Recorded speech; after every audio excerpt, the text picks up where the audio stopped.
ओम शांति। 1 नवंबर के अव्यक्त महावाक्य है, श्रेष्ठ तकदीर की तस्वीर बनाने की युक्ति। आज तकदीर बनाने वाले बाप दादा सभी बच्चों के श्रेष्ठ तकदीर की तस्वीर देख रहे थे। बाबा ने देखा कई कई तस्वीरें तो ऐसी होती हैं जिनका मूल्य हजारों में होता है, कई साधारण भी होती हैं। तो बाप दादा द्वारा मिले हुए भाग्य को तकदीर की तस्वीर में लाना अर्थात प्रैक्टिकल जीवन में लाना, बाबा ने कहा इसमें अंतर पड़ जाता है। और फिर कहा कि तस्वीर की 2 विशेषताएं होती हैं, उसके नैन और उसकी मुस्कुराहट।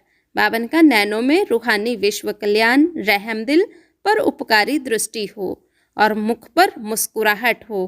और मुस्कुराहट बाबा ने कहा तब आती है जब संतुष्टता होगी, क्योंकि संतुष्टता और प्रसन्नता की झलक यही चेहरे को चमक बढ़ाती है। तो रूहानी चमक, बाबा ने कहा ये दोनों विशेषताएं होनी चाहिए। तस्वीर बनाने का कलम बाबा ने सबको दिया है, वह कलम है श्रेष्ठ स्मृति, श्रेष्ठ कर्मों का ज्ञान। अब बाबा ने कहा लास्ट टचिंग क्या है, संपूर्णता की। मुझे बाबा जैसा बनना ही है। प्यारे बाबा ने कहा मुरलियाँ तो बहुत सुनी है, अब मुरलीधर बन नाचते रहो, नचाते रहो। मुरली से सांप के विष को भी समाप्त किया जा सकता है। तो ऐसा मुरलीधर हो जो किसी का कितना भी कड़वा स्वभाव संस्कार हो उनको भी वश कर दे, अर्थात उनसे मुक्त करा के उनको नचा दे, हर्षित बना दे। अब बाबा ने कहा देखते हैं कौन योग्य मुरलीधर बनता है। मुरली से प्यार, मुरलीधर से प्यार। लेकिन बाबा ने कहा सबूत क्या है, जो मुरलीधर की हर बच्चे प्रति शुभ आशा है उसको प्रैक्टिकल में दिखाना है। प्यार की निशानी है जो कहा वो करके दिखाना है। बाबा ने कहा ऐसा मास्टर मुरलीधर बनना है, बनना ही है। अब भी बनेंगे नहीं, बनना ही है। कब बनेंगे, बनेंगे, करेंगे, बाबा ने कहा ये ख्याल भी ना आए, करना ही है। हर एक यही सोचे कि मुझे करना ही है, कोई बहानेबाजी नहीं है। ये कल्प की बाजी है, पूरे कल्प की बात है। फर्स्ट डिवीज़न में आना है, दृढ़ता से इस बात को बाबा ने कहा धारण करना है। बाबा ने कहा जहाँ दृढ़ता है वहीं तपस्या है। फिर बाबा ने कहा बाप दादा हाईएस्ट होस्ट भी है और गोल्डन गेस्ट भी है। दुनिया में कितने गेस्ट बुलाते हैं, लेकिन गोल्डन गेस्ट ये यहाँ ही होता है। फिर बाबा ने सबको मुबारक दी। पहली मुबारक बाबा ने दादियों को दी कि निर्विघ्न सेवा की समाप्ति की मुबारक हो।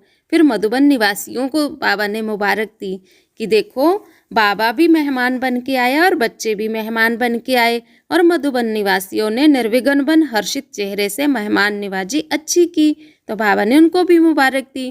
फिर बाबा ने रथ को भी मुबारक दी, क्योंकि ये पाठ बजाना कोई कम बात नहीं है। इतनी शक्तियों को इतना समय प्रवेश होने पर धारण करना ये विशेष पाठ है, तो बाबा ने मुबारक दी। डबल विदेशियों को भी बाबा ने मुबारक दी। बाबा ने कहा सदा समान और संपूर्णता की ओर चलना है। फिर बाबा ने एक अटेंशन खिंचवाया कि ऑलराउंडर सेवाधारी बनना है, चाहे छोटी और साधारण सेवा, लेकिन वह छोटी साधारण नहीं, महान सेवा होती है। तो जो भी सेवा करते हैं, जमा करते हैं, पुण्य बनता है। तो बाबा ने कहा हर एक सेवा बहुत प्यार से करनी है, श्रेष्ठ संकल्पों से करनी है। किसको मेहनत नहीं करानी है, अपनी वस्तुओं को भी संभालना है। क्योंकि ब्रह्मा बाबा क्या कहते थे कि अगर रुमाल भी खोया ना तो कभी खुद को भी खो देंगे। फिर बाबा ने कहा अपने शरीर को चलाने की भी नॉलेज चाहिए, ऐसे नहीं कि आत्मा तो शक्तिशाली है ही। बाबा ने कहा शरीर ही ठीक नहीं होगा तो योग ही नहीं लगेगा, तो दोनों की ही नॉलेज होनी चाहिए। कुछ एक कुमारियों का समर्पण बाप दादा के सामने हुआ। बाबा ने कहा बहुत अच्छी दिव्य गुणों से श्रृंगारित मूर्त लग रही हो, लाइट का ताज भी अच्छा लग रहा है। बाप दादा ने तो आपको पसंद कर लिया, लेकिन अब आप चेक करना कि आपने भी दृढ़ संकल्प का हथियाला बांधा है। संकल्प में ये श्रेष्ठ बंधन बाबा ने कहा चेक कर लेना, ढीला तो नहीं है। खुशी है कि 21 जन्म हम ब्रह्मा बाबा के साथ भी रहेंगे।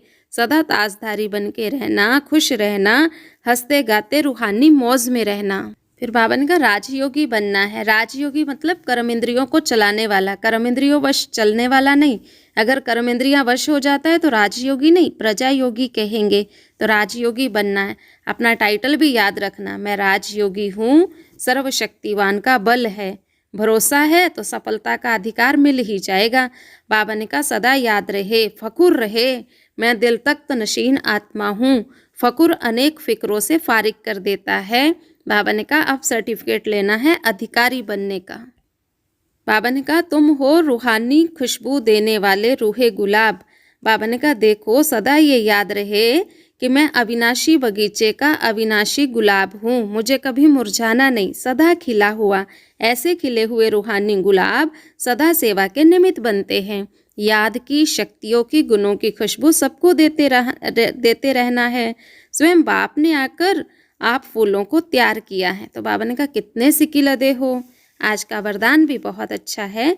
न्यारे और प्यारे बनने का राज जानकर राजी रहने वाले राजयुक्त भव।